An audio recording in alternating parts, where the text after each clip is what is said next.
Our guest today is known by a couple of names.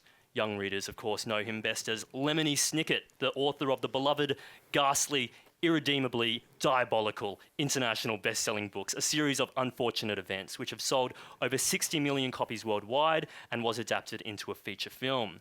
However, under his real name, he's known for his adult novels and books, including The Basic Eight, Watch Your Mouth, Adverbs, and his collaborations with the renowned illustrator Myra Kalman, including Why We Broke Up. His latest novel is We Are Pirates, a genre-bending adventure on the high seas of modern-day San Francisco, and it's one of the most outrageously, entertainingly deranged books you'll read this year. However, in amongst all the mayhem, it asks some fundamental questions about the price of escape, the bonds between families, and most importantly, the ethics of being a goddamn mother-flippin' teenage pirate. Please join me in welcoming to the Melbourne Writers Festival, Daniel Handler. Hello. Hello, Daniel. Mother flipping, I've never heard that Mother expression. flippin'. That's just, the child-friendly version there. Daniel Handler, let's start with pirates, or at least let's start with the teenager who may or may not become a pirate in your book, 14-year-old Gwen. For those of us who haven't read the book, tell us a bit about Gwen. What kind of a girl is she? What's going on in her life and mind when we meet her in your book? She's angry. She's 14 and she's angry. What's she angry about? Well, what isn't she angry about would probably be a question that would get a shorter answer. The novel is dedicated to my sister, who was also angry when she was 14. You remember that time well. Very well. I'd never seen anyone so angry. She speaks of it kind of nostalgically now. She's older. But I would watch her be angry. I was older than she was. I still am. And I would say to myself, I'd never seen anyone so angry. And then I would kind of walk around the world and I would realize that that's not really what I meant. What I meant was that I'd never seen someone who was female who was that angry. And that really struck me when I was young. And it continues to strike me. And I think that often young women are angry and that their anger is labeled as a symptom of the age. Hello. Farewell. Sorry, no, there's We hope many you find fascinating authors to see. Allow me to recommend Laurie Penny. So oftentimes when young women are angry, it's labeled as kind of a symptom of adolescence. And I always saw it as kind of a rational reaction to the expectations that are placed on young women. I can't imagine that it's that different in Australia than it is in the United States, that young women are told basically simultaneously that they can do everything and that they can do nothing. And they often get angry. And then we say, it's so adorable that you're angry at this age. Well, something you just said before is that you realised that you hadn't seen specifically females of that age angry. Did you think that, were you more exposed to a male type of anger and therefore it was surprising seeing that kind of anger manifest in your sister? I think if you walk the streets in a traffic jam, you'll see many men who are as angry as anything you've seen. I think that it was more striking to me because it was coming from the gender that is not encouraged to be angry under basically any circumstances. And so some of the books started there with that kind of anger, with that kind of ferocity that I saw in my sister and in young women. And so Gwen is very angry, perhaps justifiably or perhaps in ways that we don't understand, but she feels trapped in her situation. She's an adolescent girl and she'd like to be anywhere other than where she is. And so she eventually cooks up a plan to take to the high seas. Now, We Are Pirates splits between Gwen and the other main character of the book, which is her father, Phil. He's facing his own suite of problems and predicaments. Tell us about Phil and what he's facing. He's a father. He's not as successful in business as he would like to be. And he fancies himself kind of rebellion and a rogue. I can't imagine that this is an unfamiliar archetype here in Australia either, where there's a man who feels entitled to even more riches and delights that seem to have popped into his lap. Oh, they've been replaced. Yeah. At my request, I might add. I just didn't like those 3 people who were here earlier. And I said, if you could move them, find others. Really good-looking people is what I wanted. So over the course of the book, Phil Needle is having a bad day at work. He's going on a business trip, which is his fantasy of a rebellious voyage. And meanwhile, his daughter, completely without his noticing, is taking a much more dire and, as it turns out, violent journey. And the journey starts with a single transgression, which is shoplifting. She's punished for it. What happens next? What's her punishment for shoplifting? Her punishment is that she has to spend some time volunteering in a senior center. I wanted to put other people on the pirate boat, and indeed Gwen ends up with this man Errol, who captains the pirate boat. Errol has dementia, which was, as I was thinking of people to put on the pirate ship, I wanted to put a young woman because they're angry, and I have a lot of admiration for that. And then, but some of the same anger that I was hearing from young people I knew. For instance, when I would tour for the Snicket books, I was touring for the Snicket books once at the dawn of the smartphone. Remember that time? And wasn't that long ago either. yeah, they were about this big. And I noticed some young women who had smartphones, and I said, why, you must be quite pleased to have a smartphone, I said, having watched some advertisements. And they told me they weren't pleased. This young woman said to me, it's the first time, now whenever I call my parents, I have to be where I say I am. Oh. Because they can tell where I was. And that really struck me because that's the beginning of freedom in adolescence, is to call your parents and be somewhere other than where you say you are. And then I was visiting a senior center, and I heard a man say, I can never just go out to lunch. And it struck me as the same confinement. And so I wanted to put an older person on the boat, and I was trying to think of what would make an older person choose to be a pirate, because it's something impulsive, so maybe if you were older and wiser, you might not like that. And I fell upon dementia, that the old man would be suffering from losing kind of his own mind and that form of escape, and that might encourage him to do something more rash.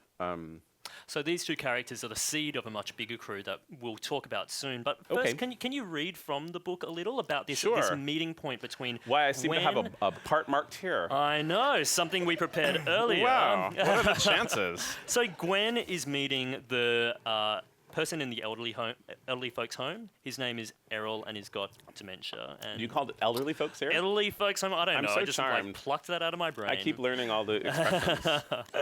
I like when you order food in Australia and they say too easy. Too easy. They say it more. It makes me want to challenge them. You know? Like I said, all right, well then bring me 5 quail eggs. Now! Served in Is a that man's too hat. easy? Too easy. Yeah. Sorry, I turned into kind of Yakov Smirnoff for a minute. I'm going to stop.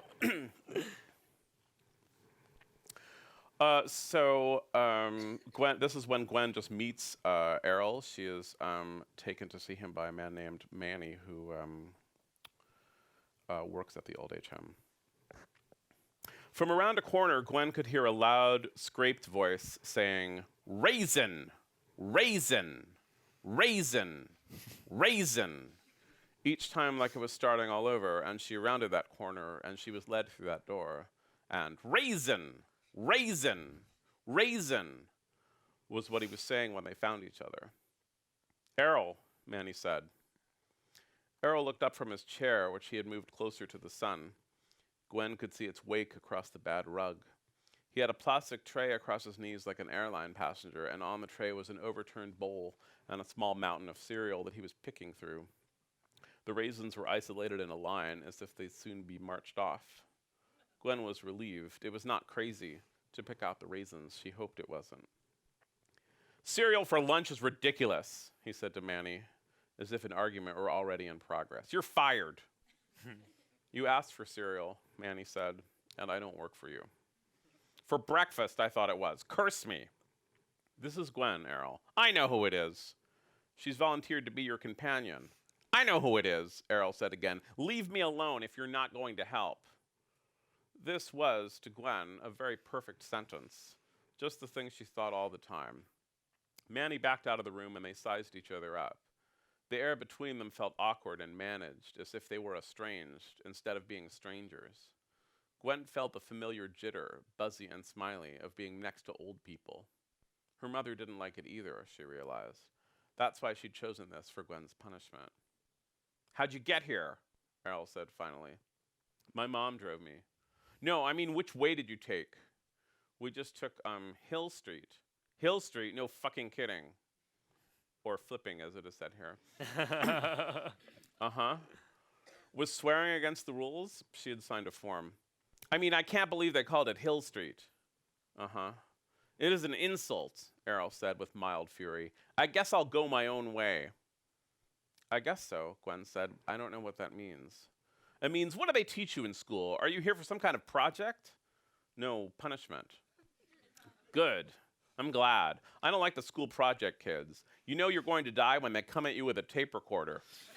Tell us about the Navy. You want to know about the Navy? No, Gwen said. Good. Are you here for some kind of project? Punishment, Gwen said again, but felt bad about it and so added, I'm your companion, which made it worse. But Errol didn't notice or forgot that he did notice. What'd you do? Stole stuff. Errol was putting a pinch of cereal in his mouth, and now he coughed long and hard at it. Gwen took a step toward him, but no more. He coughed and coughed, but Gwen did not do anything and could not think what to do. As I live and breathe, he said. Are you okay? What did you steal? Candy, mostly. That's just what I'd steal. Did you steal it from here? No, from a drugstore. What did you steal? Candy, mostly. Errol stared at her for a moment and then grinned. From where? The drugstore. Did I ask you that? It's okay. I have a problem with my memory. That's okay. It's not a big problem. I worry about it, though. What's that river? What river? The big one. Mississippi? Not the Amazon. The one in Egypt. The Nile. That's it. Sea Nile. I made it up to remember. I worry about it, though. I have a problem with my memory. But I used to remember everything, even when I was a kid. What did you think about that? Gwen could not think about that. Errol, surely, had always been old. Gwen could not imagine him younger than he was. I guess it's funny how life turns out, she tried. Not last I checked, Errol said with a snort. Raisin! Raisin! Want to help me? Gwen smiled. She felt as if something, a balloon, was untied from her and flitting toward the ceiling. She took another step forward and found a raisin. Raisin, she said. Raisin! Raisin. Raisin! I think maybe I'll stop there. Daniel Handler, everyone. Thank you. Thanks, Daniel. Sure. So, that character of Errol Yeah. has dementia, specifically he has Alzheimer's disease. Now, correct me if I'm wrong, but when you started writing We Are Pirates, you didn't have any personal insights into the disease necessarily, did you? I did not. I had the idea of dementia, and then I started writing the book, and I could feel it was all wrong. The cultural depictions of dementia are, atrociously shallow for the most part. And I didn't know what I was going to do about it. I thought maybe I could volunteer at some center and then hurriedly take notes, but that felt kind of skeevy. Mm-hmm. That's a word here, right?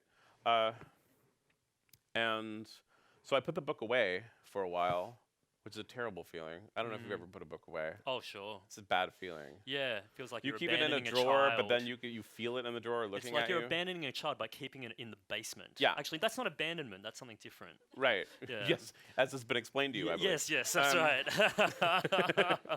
Anyway, so you abandoned You keep it in a drawer, and the desk stares at you, and so you keep the desk in a room, and then the door stares at you in the room, and then before you know it, you have a castle, and you. And so, why did the book come back into your life? Well, in that time, my father was diagnosed with dementia, and I suddenly was completely immersed in this. It was quite shocking, and also quite handy. And so, it was my father. It is one of the delights now that the book is done, which I finished it just as my father passed, and it is a delight actually to wander the world and speak about it because it would tickle him pink. And I spend a lot of time with him, and the kind of circular conversation and the lost and foundness of that disease was a big part of my life. And it feels close. I feel close to him, having a piece of him in this book. It's nice to wander around talking about him. But it enabled me to take up the book again, which was a very curious feeling. I imagine for some writers, if they were in that situation, having a disease like Alzheimer's come into their life so intimately, even though it was something they were writing about, would probably compel them to run in the opposite direction. But for you, it actually sounded like a comfort that you wanted to be able to explore this in literature. Well, it had been a story that was on my mind. I mean, it was such a strange and terrible coincidence, but it had been a story that was on my mind, and then I was able to dive into it as I was there. And so I think it was a place to put something that was on my mind, that was haunting me from my life, which I think is quite common in literature. Something haunts you, and then you write it down. That's kind of the history of literature, I guess. We'll think about that later. Was there something in particular when you were writing Errol, and given what you then learned about Alzheimer's, that you wanted to convey about the disease through him?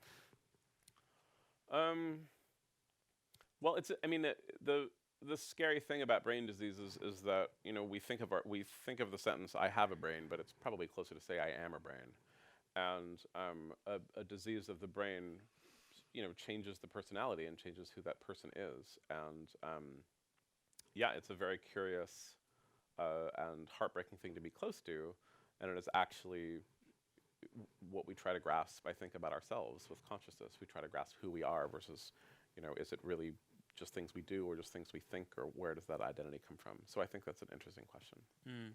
They're not the only two characters that we encounter in this book. They're not the only two characters in this sort of... That would be kind of dull if it in only this had crew. two characters. Oh, maybe a buddy comedy. Hit the road.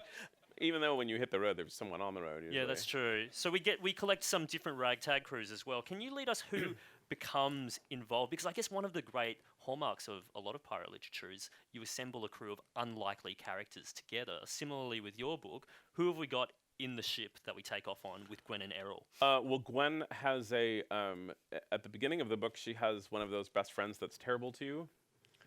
We all know what that's like. By we, I mean women.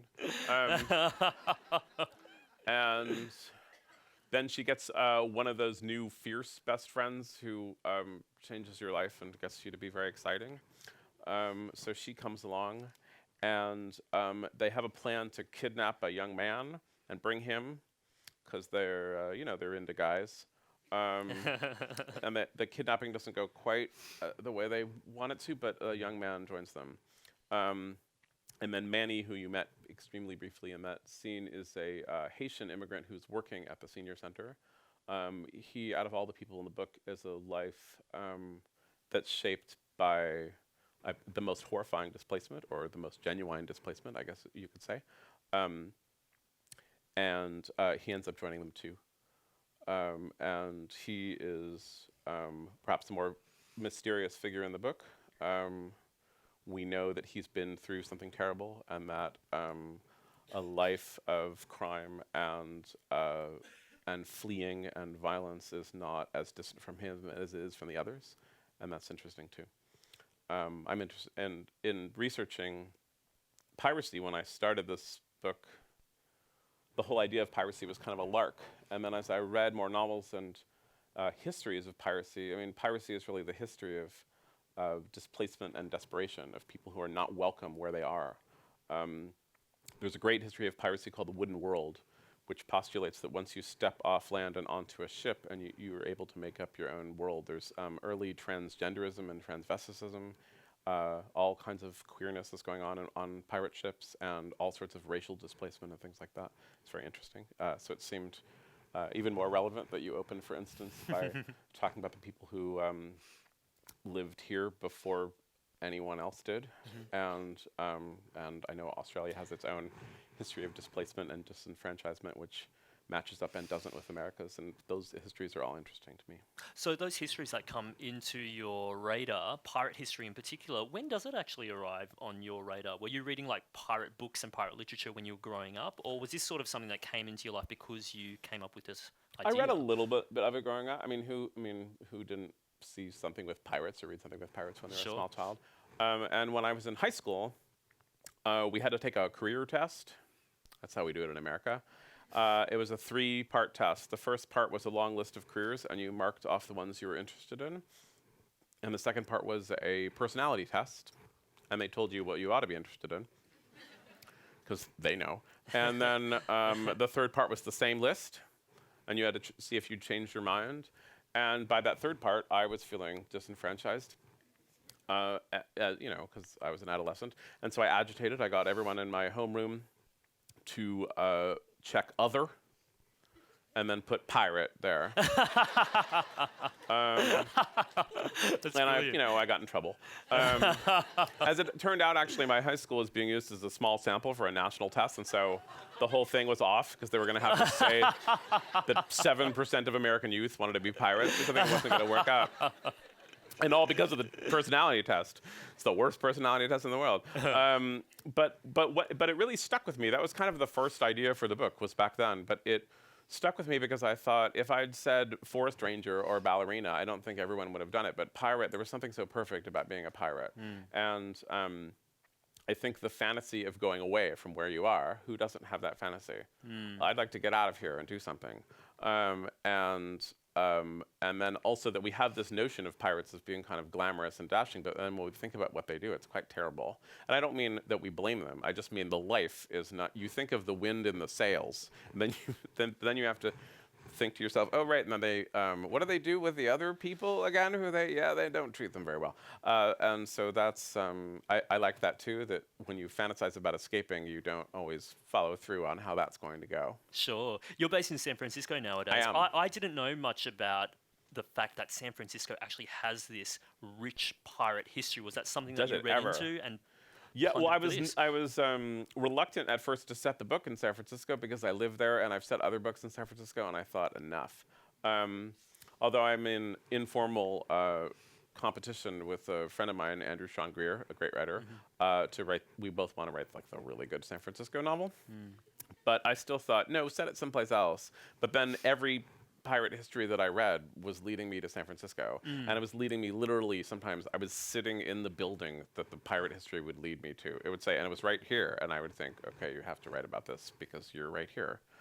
And yeah, but it's a proud aspect of San Francisco's history. I mean, San Francisco has been a long port, and it's been a refuge and a sanctuary for people for a long time. And I like the idea that even then there were people who couldn't wait to get away. That charms me. You've mentioned that when we think of piracy, we might think of, swashbuckling adventure or Yeah. comedy nowadays, especially, but there's Sure. also a bloody side. I've noticed that you also said We Are Pirates is a sad story and a funny story, much in the same way that piracy is funny and sad. Where does the sadness come from in piracy? Well, it's a lonely life. I mean, you're literally not welcome in your home, and you're on a small wooden boat with some other people. I mean, there's a history of female piracy, for instance, that's utterly fascinating, that women who felt so unwelcome in the culture that they were in disguised themselves as men for life on board a boat. Not, just to get into a club or something. Not as like a sitcom premise. And I just think that is a life of deep loneliness. How could it not be? And so it seems sad to me. And also just that it's an adventure and that it usually ends badly. The careers of pirates don't usually end with, and then they retired comfortably, with no moral compunctions or punishments. Yeah. So it strikes me in this whole conversation that teenagers and pirates sound like they have a lot in common. Many are ruthless. We also romanticize... Snappy dressers. Yep, absolutely. But we also romanticize pirates in the same way... One-eyed, some of them are. But we also romanticize pirates in the same way that we romanticize youth. What came first? Because you talk about, your sister being a starting point, piracy and piracy literature being the starting point. Did they come together at the same time, or was there a eureka moment where you realised, actually, there are some parallels, or I'd like to explore them parallel to each other? I had the idea, I guess I had this idea of, wouldn't it be interesting to write a book in which people attempted to become pirates? And then I thought, who should go on that book? And I mean, who should go on that boat? And that's when I thought of the girl and the older man. And then I just started to read about piracy. I mean, this is generally how I work. I have some idea that sounds inane. and then I read about it, and it turns out to be sad. That is also the history of the world, I think. And so so I read about it, and then the book turns out to be more serious than I want. I mean, sometimes it turns out not to be a book, but I read about it, and I get immersed in it, and I get interested. And this book, in particular, was on a back burner for a while, and so I kept thinking about it when I wasn't thinking about other things. And yeah, that's just kind of my method.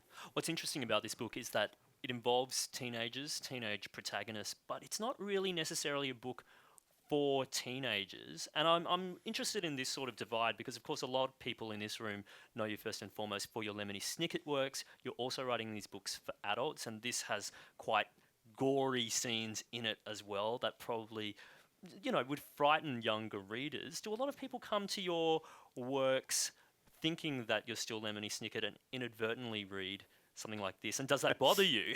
I like the idea of inadvertently reading something. Whoa! Yeah. My eyes fell out onto this page. Just scanned every word. Yeah. Well, I certainly don't know who comes to my work and why and their life history. I never quite understand the divisions between literature when we talk about who reads it. I think of children's literature as a genre. It's like a mystery or a science fiction. It has some rules about it. It has some traditions that you can uphold or you can tweak. But it doesn't. I don't think of the division as to who is reading it. I mean, I've written some picture books, for instance, and I always think it's interesting that people say, "Oh, it's only little kids who read picture books." Well, no, it isn't. Actually, it's parents. Little kids can't read. So you're really writing a book for adults to read out loud to someone else, which is a whole interesting way to go about it. And I mean, when you say there are gory parts that would put young people off, I mean, all I think of is that it seems half the movies that are being advertised are the stories of teenagers being disemboweled, and that is for other teenagers to watch. And I guess one of the joy, and I guess right? They don't say when you're an adult, surely you want to see Slumber Party Massacre. It's when you go to a slumber party, you want to see Slumber Party Massacre. So I think that the age of when you're ready to read any certain book, you can't really find out until you read it. And I mean, people have said to me before with this, but with every book I've written, they'll say, "Oh, aren't you scared that little children will pick it up and read it?" And I always think, and what's the end of that story again? Become murderers? Is that the fear? And you might read this book and become frightened. Sorry, but then you could turn the light on or and I guess do whatever you do when you become frightened. One of the joys for me, at least as a teenager, was reading stuff that wasn't quite age appropriate in retrospect. Were you that kind of reader as well? And what sort of age inappropriate stuff were you reading when you were young? Well, it's funny you should ask. I was recently my what's the word I'm looking for? Mother. You have one of those. I do. Yeah, you have a famous mom. She's here right now. Oh. Yeah. Hi, Mum.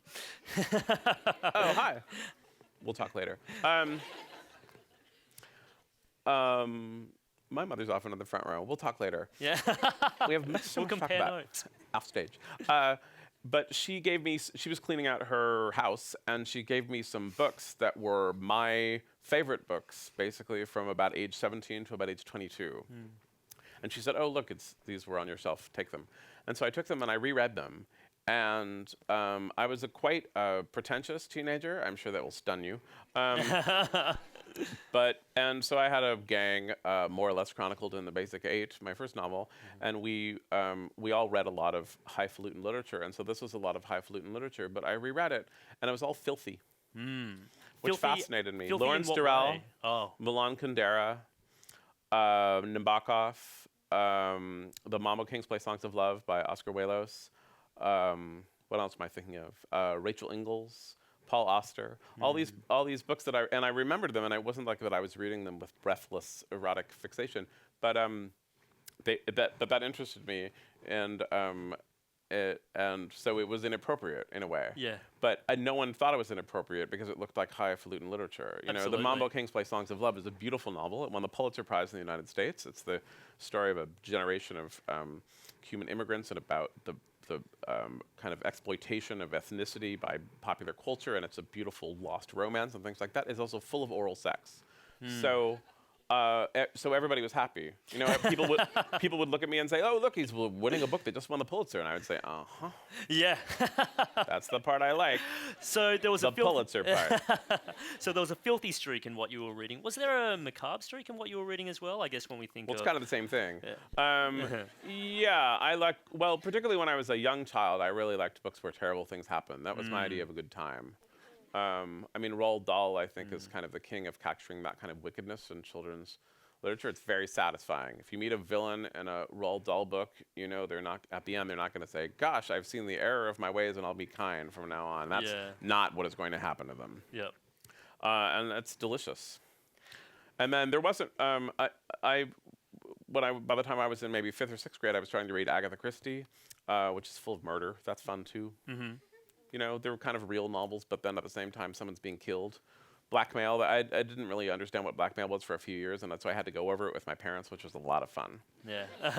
Actually, you're providing us with a very good reading list. Good homework, everyone. Oh, you're welcome, Melbourne. Now, you know, as a reader of this book who's non-white, I thought there were some really fantastically sketched out moments of American race relations in the book as well. You. And there's this great sentence in there that I, just bent the page at it, where you write as the narrator, "Just about everyone else, by the way, in this book is white." And I thought it was just this sort of delicious dropping in of a moment. Why did you want to include that sentence? And can you tell us more about the other sort of racial politics in the book? Well, I think, certainly the history of race in America is one of almost constant displacement and disenfranchisement and violence and white anxiety, which I'm sure has no equal in Australia. But imagine if it did. And so Manny in particular is the Haitian character. He is his name isn't Manny.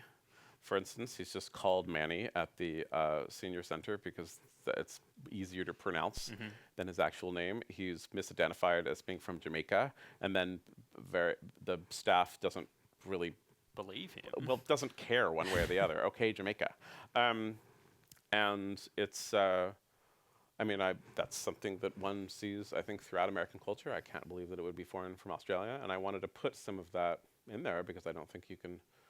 First of all, I don't think you can take on American culture and not take on race, and I also think that you can't talk about displacement and disenfranchisement without talking. That would be the tallest poppy. Is that the expression? That would be the one of the most obvious signs. I want to throw it to the audience soon, and there will be roaming mics coming around. So if you've got a question, put up your hand in a sec. But before I throw it to the audience, I want to know what's happening next for you, because you seem to be a remarkably ambidextrous writer in terms of what projects you choose, writing for adults. If you could see my left-handed handwriting, you would not say ambidextrous. How do you decide on a project? Do you have sort of prerequisites in terms of what you're going to work on next? No. I'm not impulsive, I would say, but I have a lot of ideas, and so when I'm done with one of them, then I look at my ideas and then write one of them or another one that seems suddenly better. So it's hunches, really. Yeah, well, it's just letting things simmer, I guess, and thinking about them, and then. Particularly when I'm finishing a book and then there's kind of edits and things like that, that's the time when I begin to get really hungry to write something else, so I try to listen to that voice too. I wrote a lot this year. I wrote one thing that was also powerful was the fact that I put away We Are Pirates for a long time, turned out to be great. And I'd met all these writers before who had said to me that, "Oh, when I finish a book, I put it away for a year before I look at it again." And I thought, you do not, you're lying.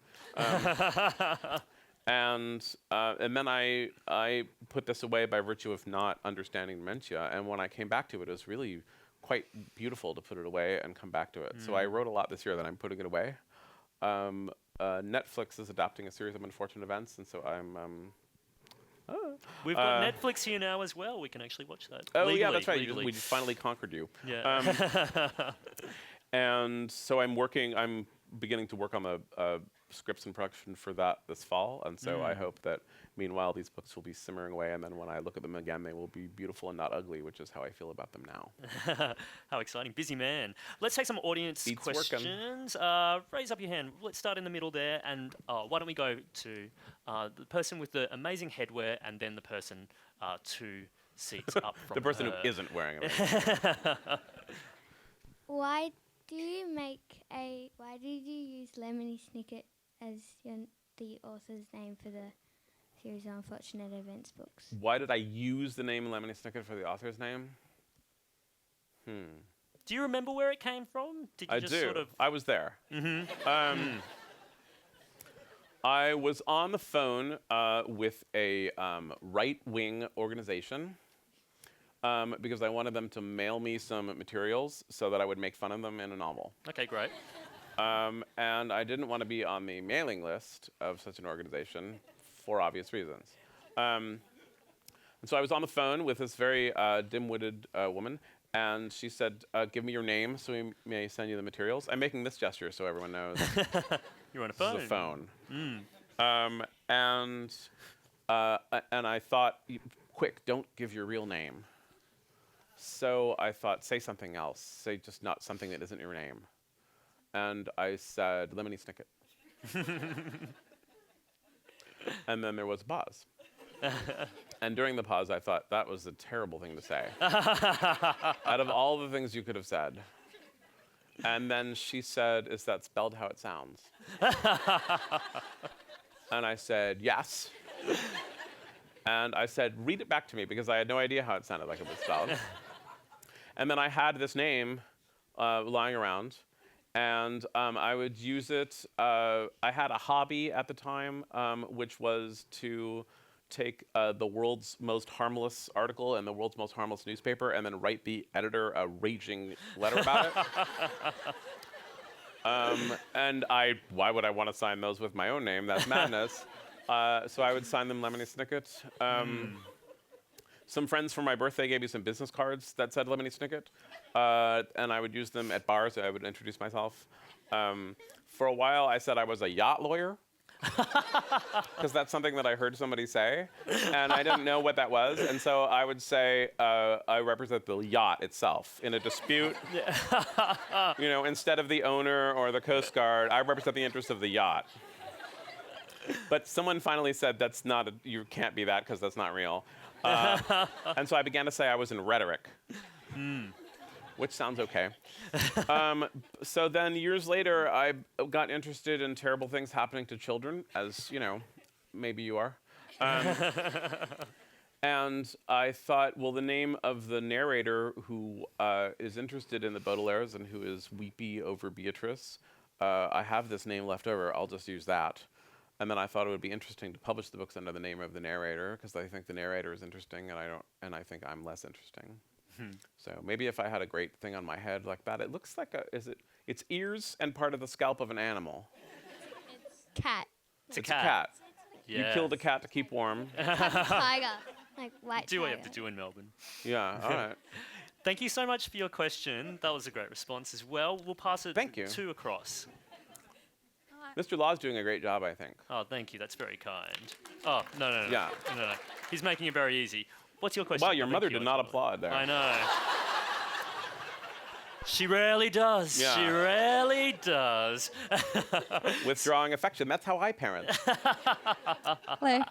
I Hello. thought it was great that you mentioned Paul Auster, that you read him, who also plays with narrators. He does. And I was just interested in whether or not you're interested in postmodernism, and like if you think it's important to play with the form and the preconceived structure of things. I think it's fun to play around with form. I'm always suspicious when such things are labeled as postmodern, because if you go back and read the earliest of texts you can find, those are exactly the tricks that are being employed. If you read Gilgamesh, that's what they're doing. So either it wasn't invented in postmodernism, or the postmodern era is really long and we've never had anything else.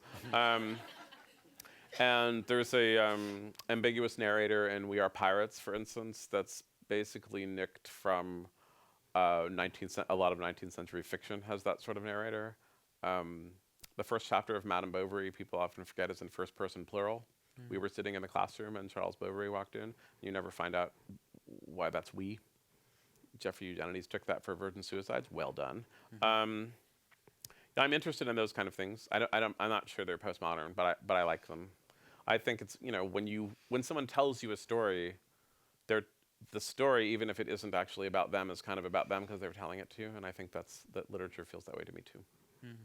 Thank you for your question. Thank Another you. question from the audience. We've got one there, one there. So we can pass Roaming them mics. one mic backwards. It's whoever gets the mic first, I think, will take the question. It's So competitive it's a roaming race. mics. It's a race. Everyone place Yeah. your bets. It's not a bad band name, Roaming Mics. Okay, one from you, and then You won. Hi. I was just wondering, will you be returning to the Lemony Snicket series every 10 years or so, or is this the final book coming out later next month? The final book is being released, I was going to say this fall, but it's only this fall, on the other part of the world. Is the last volume in All the Wrong Questions, which is associated with a series of unfortunate events, sort of. I anticipate that there'll be more from Lemony Snicket, but I'm always nervous about promising that because, tomorrow could be the day that the alligators finally attack me, and then I would have promised you something. We'll see. Yeah, I don't know. can you tell us? Every 10 years? I'm trying to think. So I only get to write 5 more times. What am I doing here? Can you tell us more about the Netflix adaptation or what the format's going to be when it arrives on Netflix? What are we going to see? At the rate we're going, I feel when it arrives on Netflix, the world will be an entirely different place. Netflix Our will cease to exist. great-grandchildren will be watching it. It will be a show on Netflix. Yeah, I don't know what it is. Yeah. I'm interested, postmodernly perhaps, in playing a little bit with the conventions of television, and we'll see how that shakes out. I haven't been fired yet, but there's still time. And I think one of the things that Netflix did that was so interesting was they got everyone to admit that that's how they were watching TV. It was they were watching huge binges of it. Remember when binge used to be a negative word? Now it's, why not binge? Celebrated. And so I'd like to see what else, another way we might do that. We'll see. Fantastic. Question over here. So you spoke about your white anxiety, if you like, that exists within a society.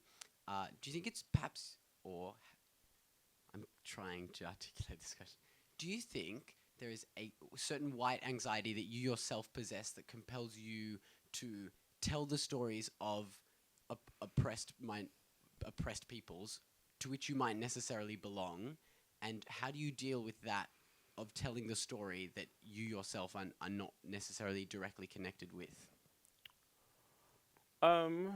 Do you live with white guilt, Daniel Handler? Sure, who doesn't? I mean, I certainly, and made a famous misstep last fall with it. But I don't think I could be part of the culture of the United States and be a white man and not be part of the culture of the United States and a white man. And I think that if you're writing a work that is meant to be realistic about other cultures and the culture is not your own, you'd better do your work, is what I think.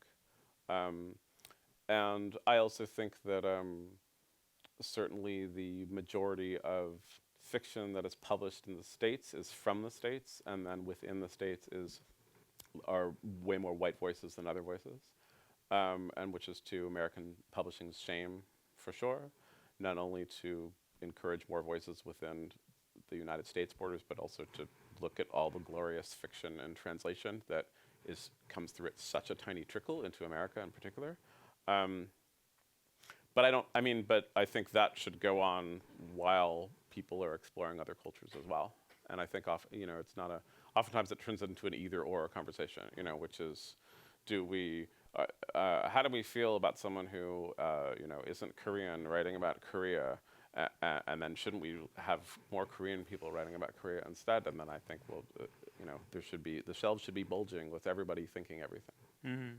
Can I ask a slightly strange question? But do you see whiteness? I've got a theory about white guilt that it manifests in two ways. One is people who say that I don't see race at all, and then there are other people who are very, very aware of their whiteness and therefore do see when it's an all-white cast on TV, when it's an all-white crew on a pirate ship in a novel Yeah. or something like that. Yeah. I mean, I think I'm. I mean, I'm aware of. That's something that I'm aware of. I think and I'm lucky enough to live in a city where there's so many voices who are articulating these sort of issues that it would be hard not to, I think, to know it. So I think that's interesting. The vanilla myth is something that is talked about in the States a little bit, which is the. What is that? It's the idea that you know, when you think of, say, plain ice cream, you think of vanilla, but vanilla isn't plain; it's a flavor. You know, and that white is not just what people are, and then there's some other people doing other things. It's a distinct. There's no such thing as a plain person. There's no such thing as a person without race, and that the both biological and sociological constructions are colliding when we think about race, but that no one is exempt from it, and its attendant anxieties. And you're very exotic to me. So do we have another question? One That here. was so offensive. Do we have a mic that can come down? I think we have a. Here? Oh, well, I've got one question winner there, and there. we'll get another mic to you. Yes, question here. Hello. Hello. Going back to Netflix, Yeah. what's it like? Netflix and race, the two American issues. Pretty much. Represent America. What's it like adapting your own work and adapting it for another medium and writing in a different medium? Well, what's interesting about film, and I'll just use film to talk about Netflix as well, because they say it's television, but no one's watching on television. Is that it's just incredibly collaborative. Everyone's working. Hundreds and hundreds of people will be working on the Netflix thing. And that's very different from what I'm used to. I'm used to sitting in a room by myself. And if I say, you know what, let's just try it with them on top of a waterfall, and then I try that for a while, that's very cheap to do on paper. You know, if they said, let's just shoot a few episodes on the top of the waterfall and we'll just see how it turns out, that's not what you can do. And so there were a bunch of people in the room and we're all arguing.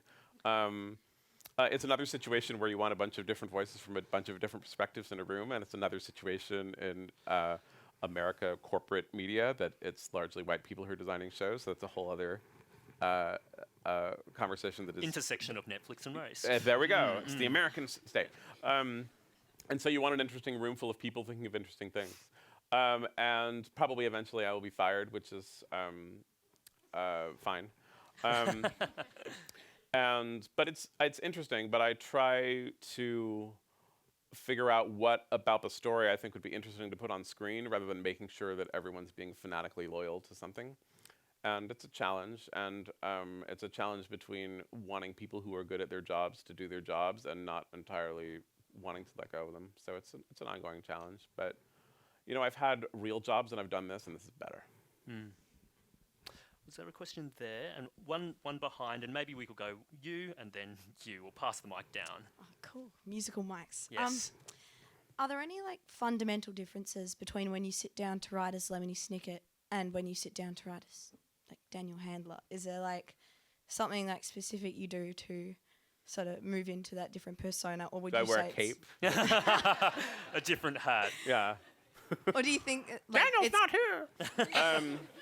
kind of like a part of Well, I mean, I guess it in some ways, yes, because of the specific kind of things that I'm writing. There isn't a Lemony Snicket book for adults. It's all in the realm of children's literature, and I think those have specific traditions that I like to think about. But just in terms of the mindset, no, there isn't. I'm just doing sentences over and over on legal pads looking like a crazy person. I might look less crazy if I were wearing a cape, come to think of it. Because they would just say, well, now he's wearing a cape, we'll let him do anything. Hi. Hi. I really enjoyed the book, by the way. I just Oh, finished thank it. you. And I just was wondering why you decided to make the narrator a stranger and essentially almost an outlaw to the story itself. Well, I mean, as I read pirate novels, and there's kind of a 19th century glory period of them, and a lot of adventure novels of that sort have exactly that sign of strange narrator. they say, I was walking down the street and I met a man and he told me a story. And then the whole novel is the story that he told, right? Heart of Darkness, people are sitting around and they're like, this reminds me of something. And that's the whole book. And I always thought that was a curious tradition, and I think it puts you off at this unsteadiness of, what am I hearing? Am I hearing something that's true? Am I hearing something that isn't? Is the story about this, or is it about this? You know, is The Wizard of Oz the story of a girl who hits her head and falls down? Is that the whole story? Or does she go someplace? And I'm interested in those questions, and I just thought it would be interesting to have a narrator open up, and I think it feels slightly Snickety, which charms me. Because sometimes people say it's literally, they will say it's as if the books were written by the same person, and then I have to say, well, Great question. Thank you very much. Any more thank you. questions? Was there one up there? It's coming round, and we'll take Cat Girl again, maybe. We Are Pirates doesn't necessarily sound like an adult book. It kind of appeals to children. So what led you to write an adult book called We Are Pirates about, you know, a 14-year-old girl becoming a pirate? What led me? Well, I mean, yeah, it's adult book always sounds dirty. First of all, we'll just say that.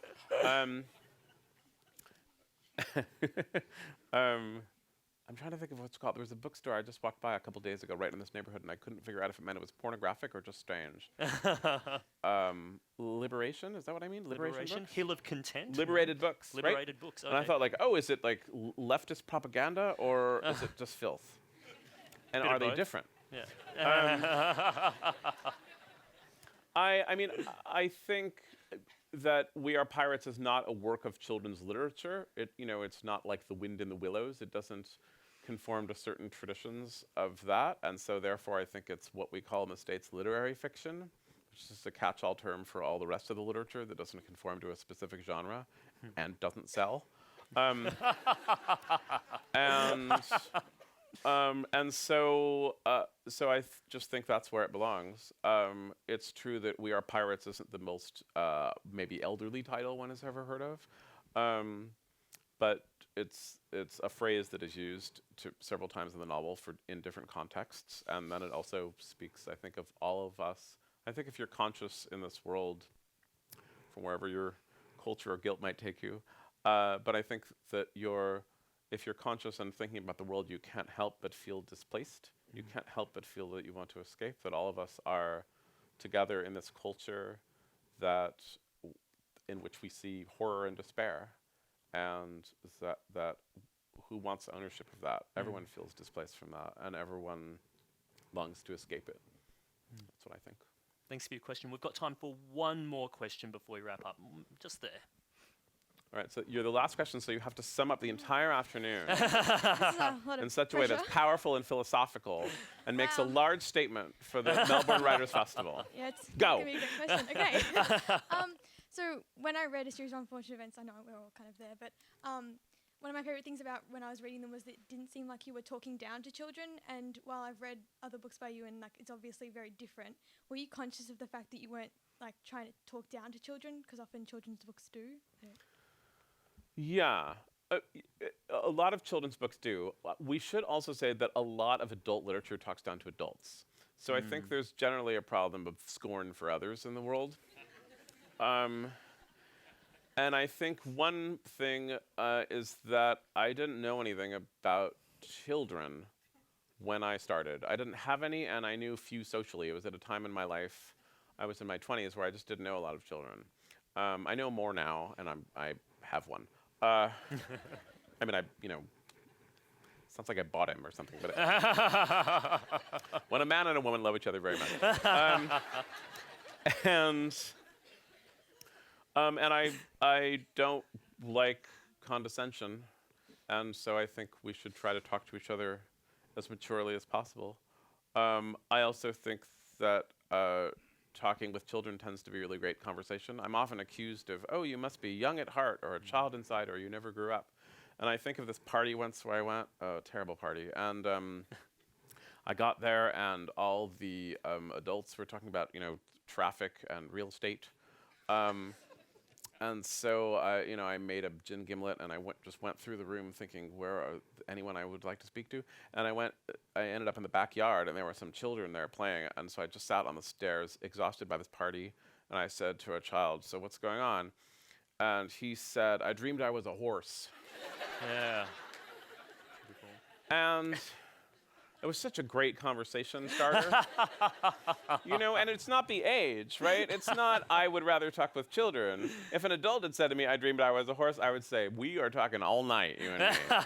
And in many ways, the conversation we had, it was kind of blocked by he was a child, because I would have to say it's a gimlet, you can't have any, and it's complicated, and then I would tell him a story, and suddenly I would realize the story, I was like, oh, now I have to explain something to you that I'm going to be caught explaining to you about adultery. But